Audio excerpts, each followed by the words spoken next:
Welcome to the Final Expense Sales Academy, the hub for mastering the art of final expense life insurance sales. If you're looking to become a pro in the final expense industry, you're in the right place. My name is Kyle Williams, and I'm your host to go through the ins and outs of the final expense business, from tips to tricks to industry insights.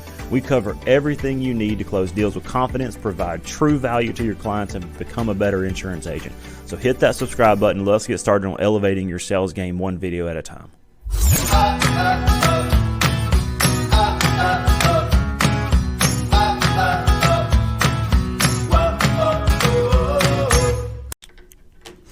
Hey guys, in this episode we're going to talk about I need to talk to my husband, I need to talk to my spouse objection that you may get. This is a very common objection that you'll get whenever you're selling life insurance, and really when you're selling anything in general.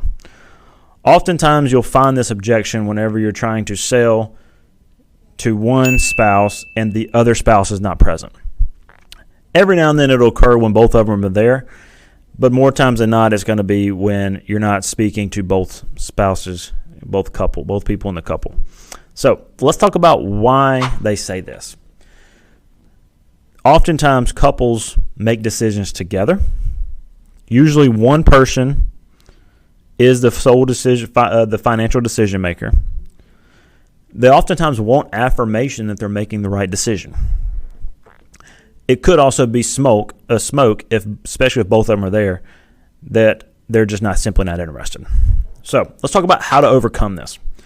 If one spouse is not there, it's going to be very difficult to close. You should anticipate that if you go through your whole sales presentation and pitch, that you're going to get to the very end and they're going to say, well, I just need to talk to my spouse about this. So before you do waste all your time doing that, find a time to come back or set up a meeting to come back when you can talk to both spouses together. That way you completely overcome that objection. If both of them are present and they say, well, I need to talk to my spouse about this in private, what you simply say is, well, look to the other spouse, say their name. What do you think about this? And now what it's going to do is going to get them engaged in the conversation. They're going to pull out their thoughts and put it on the table. Then what I do is I look back to the spouse who initially said, well, we need to talk to each other about this. What do you think about this? And then now what your job is to mediate the conversation, listen to what they have to say, and solve the problem. If they're picking two different plans, let's settle on one or get them two different plans, whatever it may be, make sure it's affordable. Now your job is to solve the problem. But you completely overcome that objection by pulling their thoughts out on the table. Because if you leave them to talk about it, they're not going to make a decision. Because as soon as you leave, they're not going to talk about life insurance, more times than not. If they say that objection of I need to talk to my spouse about this in private, you ask the question, well, what do you need to think? What do you think about it? And what do you think about it? And they're just saying, well, we just need to think about it. They're going in circles and they're not really pulling anything on the table. Then they're probably not interested and they're just too scared to say it. So at that point, you can just pack your bags and leave because you're not going to get that sale. They're not interested. The big lesson here is this is a completely avoidable objection that if you face a lot.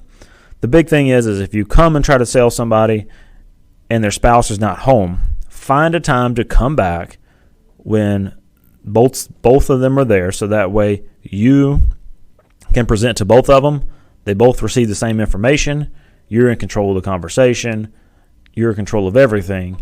And then now you can make your pitch, and you're going to completely avoid the I need to talk to my spouse about this objection. If you have any questions, comment below in the comments. Be sure to subscribe so that way you can catch the latest videos. If you got anything valuable from this video, be sure to share it with your friends, share it on social media, and comment below what was your favorite piece of content in this video, and we'll see you in the next episode.